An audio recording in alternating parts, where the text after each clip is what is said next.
గత ప్రభుత్వం టిడ్కో ఇళ్ల వద్ద కనీస సౌకర్యాలు కల్పించకుండా లబ్ధిదారులను ఇబ్బందులకు గురిచేసిందని మంత్రి నారాయణ అన్నారు. శాసనసభ ప్రశ్నోత్తరాల సమయంలో టిడ్కో ఇళ్ల లబ్ధిదారుల తొలగింపు, మౌలిక వస్తుల కల్పనపై సభ్యులు అడిగిన ప్రశ్నలకు మంత్రి సమాధానమిచ్చారు. వైసీపీ సర్కారు 22,640 లబ్ధిదారులను తొలగించి వేరే వారికి ఇళ్లు కేటాయించిందని తెలిపారు. దీనిపై కమిటీ వేసి చర్యలు తీసుకుంటున్నామన్నారు. కొంతమందికి ఇళ్లు ఇవ్వకుండానే వారి పేరుపై రుణాలు తెచ్చారని, వాటిని త్వరలోనే బ్యాంకులకు చెల్లిస్తామన్నారు. హట్కో ఇచ్చే 4,460 కోట్ల రుణంతో ఇళ్లను పూర్తి చేస్తామని తెలిపారు. 2014-19లో ముఖ్యమంత్రి గారి యొక్క ఆదేశం ప్రకారం ఆ రోజు ప్రతి పేదవాడికి మంచి ఇల్లు ఇవ్వాలనే ఉద్దేశంతో 7,01,480 ఇళ్లు యాక్చువల్ గా శాంక్షన్ చేశాం. అందులో 4,54,704 ఇళ్లు టెండర్ పిలిచి గ్రౌండ్ చేశాం అధ్యక్ష.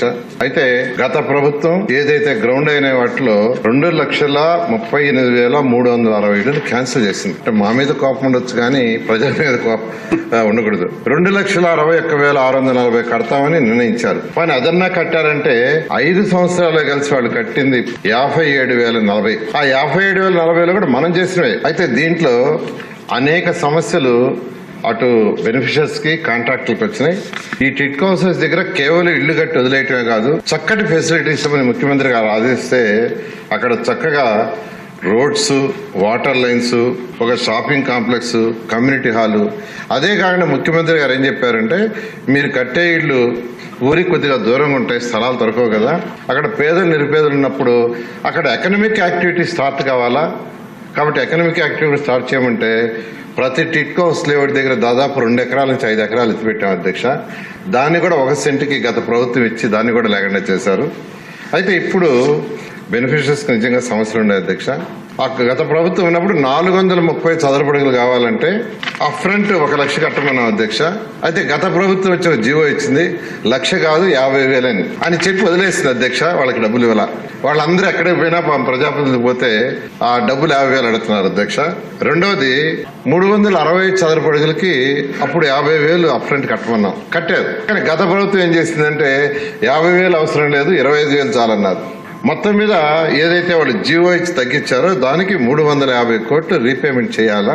జీవో ఇచ్చి వదిలేస్తారు కానీ వాళ్ళకి రీపేమెంట్ చేయలేదు అధ్యక్ష. దాన్నే ఈరోజు సభ్యులు మన ఎక్కడికి పోయినా టిడ్కో హౌస్ దగ్గర పోయినా పట్టుకుంటాను, నేను పోయినా పట్టుకుంటాను అధ్యక్ష. గత ప్రభుత్వం చేసిన అవకతవకలు, ఫైనాన్షియల్ ప్లానింగ్ లేకుండా జీవోలు ఇచ్చేసి గాలికి వదిలేసి ప్రజలు ఇబ్బంది పెట్టింది అధ్యక్ష.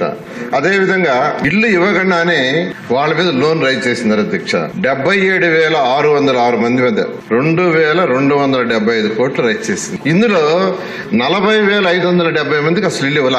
వాళ్ళు ఎన్పీ అవుతుంది వాళ్ళ అకౌంట్స్. ఇప్పుడు యాక్చువల్ గా మనం కంప్లీట్ చేయాలని బ్యాంకులో పోతే బ్యాంక్ వాళ్ళు మీరు కూడా అగ్రిమెంట్ లో ఉండారు కాబట్టి ఆ డబ్బులు కట్టమని కూర్చున్నారు. అయితే ఎవరికైతే ఇల్లు ఇవ్వకుండా బ్యాంక్ లోన్ రైజ్ చేశారో అది కట్టడానికి ముఖ్యమంత్రి గారు అడిగాం. 140 కోట్లు యాక్చువల్ గా ముఖ్యమంత్రి గారు శాంక్షన్ చేశారు. ఫైనాన్షియల్ డిపార్ట్మెంట్ మా డిపార్ట్మెంట్ అవుతుంది, అది కూడా వారంలో కంప్లీట్ అవుతుంది. అది ఇవ్వగానే ఆ యొక్క 140 కోట్లు కట్టడం జరుగుతుంది అధ్యక్ష. కొన్ని క్యాన్సిల్ చేసి వేరే వాళ్ళకి ఇచ్చారు యాక్చువల్ గా, దాని మీద కూడా ఎంక్వైరీ చేసి జరుగుతుంది అధ్యక్ష. కొన్ని ఐడెంటిఫై అయినాయి కూడా, ఎవరైతే ఐడెంటిఫై అయ్యే వాళ్ళకి క్యాన్సిల్ చేయమని ఒక జీవో నెంబర్ 39 ఇచ్చాం అధ్యక్ష.